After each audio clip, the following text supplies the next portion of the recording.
First ever factory outlet Mukunda jewellery KPHB Kothapet Khammam Somajiguda Hanamkonda.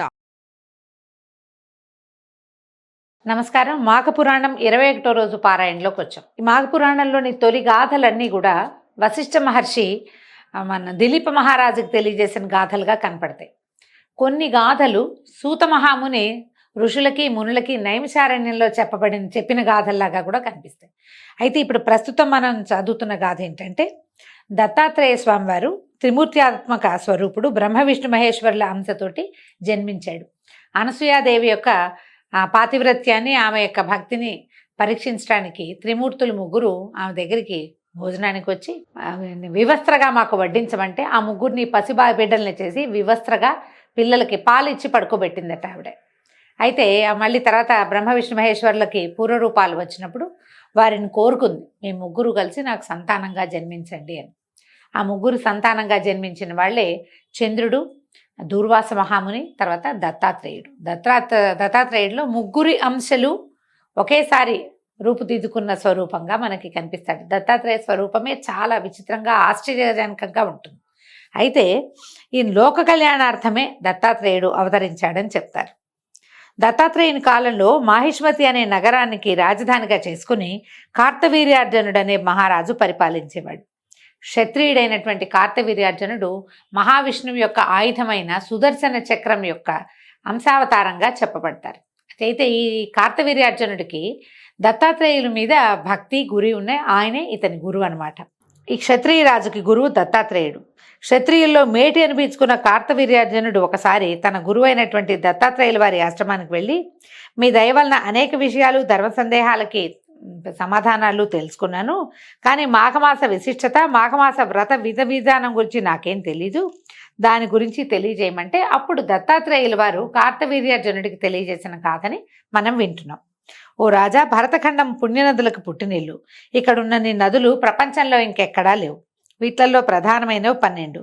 Brihaspati ఒక్కొక్క సంవత్సరము ఒక్కొక్క రాశిలో సంచరించినప్పుడు ఆయా నదులకి పుష్కరాలు వస్తాయి.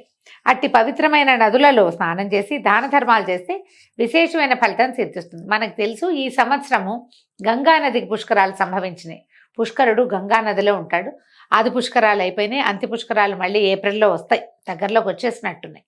అయితే మనం ఏం చేయొచ్చు, గంగానదిలో ఈ సంవత్సరంలో కనుక వెళ్ళి గంగలో స్నానం చేయగలిగితే ఇంకా దగ్గరకు వచ్చేస్తుంది. కానీ మధ్యాహ్నం వేళ, అపరాహ్నం వేళ పుష్కరుడు ఉంటాడట నీళ్లలో. ఆ సమయంలో స్నానం చేస్తే ఈ పుష్కర కాలంలో స్నానం చేసిన ఫలితం లభిస్తుంది. మహాశివరాత్రి నాడు పవిత్ర స్నానాలు చేయటానికి అత్యంత పుణ్యదాయకమైన కాలం. ఆనాడు దాన ధర్మాలు, శివునికి విశేష పూజలు, శివలింగార్చనలు చేయాలి. మహాశివరాత్రి హిందువులకు గొప్ప పుణ్యకాలం. శివరాత్రి నాడు శివాలయాలకు వెళ్తాము, శివుని దర్శించి విశేష పూజలు జరపటము, ధూపదీప నైవేద్యాలు, అభిషేకాలు, అర్చనలు, భజనలు, సంకీర్తనలు, హరికథలు, పురాణ శ్రవణాది కార్యక్రమాలు నిర్వహించటము, చూడటము, వినడము చేయవలను. శివరాత్రి నాడు జాగరణ, ఉపవాసాది కృత్యాలు చేస్తే చెప్పనలవి కానంత పుణ్యం సంపాదించుకోవచ్చు. వారికి ఉన్న సమస్త పాపాలు కూడా హరించుకుపోతాయి. పుణ్యాత్ములై పరమపద కైవల్య ప్రాప్తిని పొందుతారు, జన్మరాహిత్యాన్ని పొందుతారు. ఈ జన్మజన్మల పాపాలు, క్లేశాలు అన్నీ కూడా తొలగిపోతాయి. మాఘమాసమే అత్యంత పుణ్యప్రదమైన మాసం. అందులోనూ ఆ మాసంలో వచ్చేటువంటి మహాశివరాత్రి యొక్క మహాత్మ్యాన్ని వర్ణించనలవి కాదు. ఒక మాఘ స్నానం చేసి, అంటే ఉదయమే చేసేయాలి స్నానం. ఒక సద్బ్రాహ్మణుడికి దాన ధర్మాలు చేస్తే పంచమహాపాతకాలు పటాపంచలైపోతాయి, ముక్తి పదాన్ని పొందగలుగుతాం. దీనికి నిదర్శనంగా ఒక గాథ చెప్తానని దత్తాత్రేయుల వారు సెలవిచ్చిన గాథని మనం వింటున్నాం అన్నమాట. పూర్వం గంగానదీ తీరంలో ఉత్తర భాగమందు భాగ్యనగరం అనే పట్టణం ఉండేది. పేరుకు తగినట్టుగా ఆ పట్టణంలోని సమస్త జనులు మిక్కిలి ఐశ్వర్యవంతులుగా కనపడుతూ ఉండేవారు. అందులో హేమాంబరుడనే ఒక గొప్ప వైశ్యుడు ఉండేవాడు. అతను అత్యంత భాగ్యశాలిట. అతనికి 2 కుమారులు ఉన్నారు. తండ్రి ధనార్జనలో కడు నేర్పరిగా ప్రసిద్ధికెక్కాడు. వ్యాపారస్తులు ఒక్కొక్కళ్ళు ట్యాక్ట్ఫుల్గా వ్యాపారం చేస్తారు, వాళ్ళకి ఎక్కువ సంపాదన ఉంటుంది.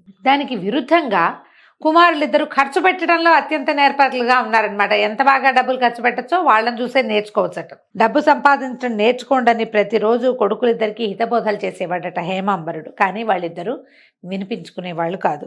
నాన్న ఎప్పుడు ఇలాగే అంటుంటాడని పట్టించుకునేవాళ్ళు కాదు. ఎంత దూషించినా, తండ్రి తిట్టిపోసినా దులుపుకుని వెళ్ళిపోయేవాళ్ళు. మళ్ళీ మధ్యాహ్నానికి మామూలే అనమాట.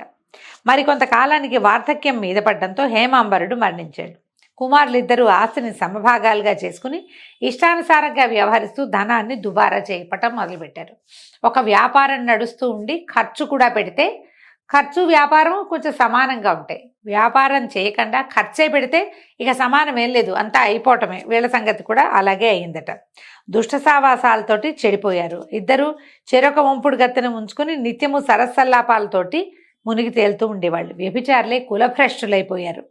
చిన్న కుమారుడి తాలూకు స్నేహితురాలు పక్క గ్రామంలో ఉండటంతో అతను ఏం చేసేవాడు, నిత్యము గంగా నదిని దాటి వెళ్ళేవాడట. వస్తూ పోతూ ఉండేవాడు. కొంతకాలానికి ఏదో పని మీద అడవికి పోయినటువంటి పెద్ద కుమారుడు పులివాత పడి మరణించాడట.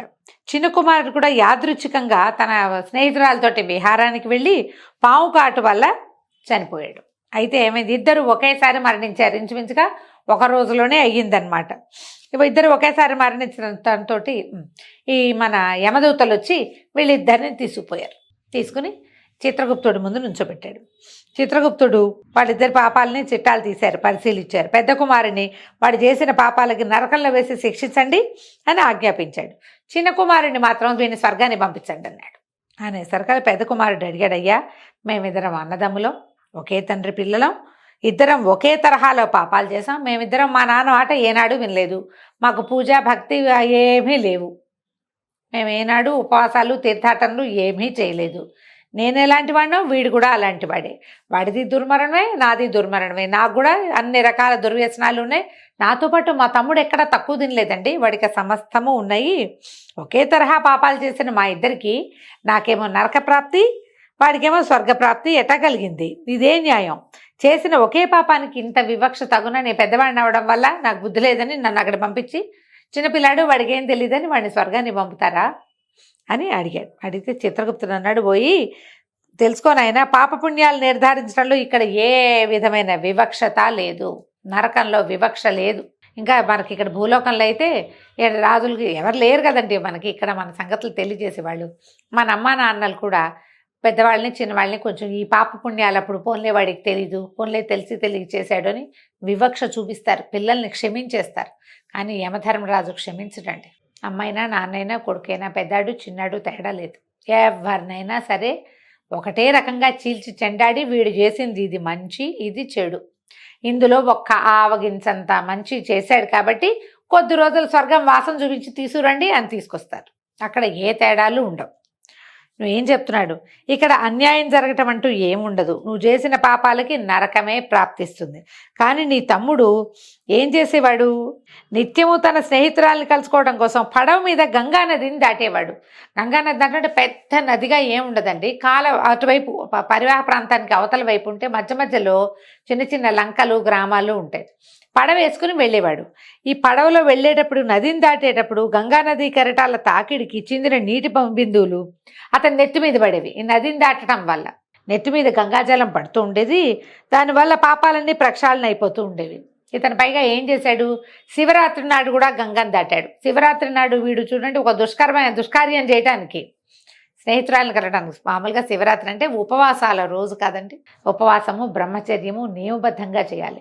ఇలాగా ధర్మ ప్రకారంగా చేసుకున్న భార్య కాకుండా ఎవరో స్త్రీని కలవడానికి నిర్లజ్జగా బయలుదేరాడు వాడు.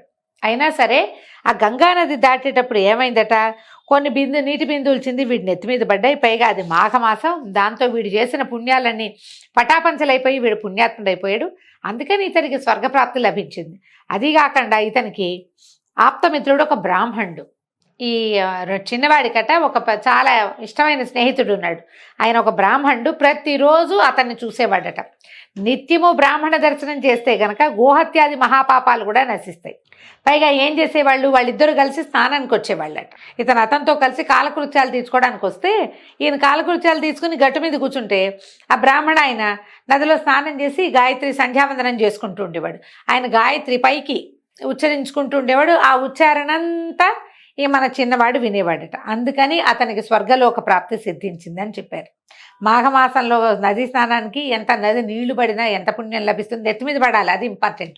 అందుకే మనం చెప్పుకున్నాం కటిస్థానము కంఠస్థానము పనికిరాదు, నదిలో మునగాలి అని. లేదా మొన్న ఎవరో ఒకరు చెప్పారండి, ఒక మగ్గు పట్టుకెళ్తాం మేము, మునగటానికి భయము, అందుకని 2 మగ్గులు నీళ్ళు తీసి నెత్తి మీద పోసుకుంటాం. ఇది కూడా బాగానే ఉందండి, మంచి ఆలోచనే. తల తడవాలి నదిలే, నది నీళ్ళల్లో అన్నమాట. సరే, చిన్నవాడు చిత్రగుప్తుడికి నమస్కరించి అతని దగ్గర నుంచి సెలవు తీసుకుని స్వర్గానికి వెళ్ళిపోయాడు.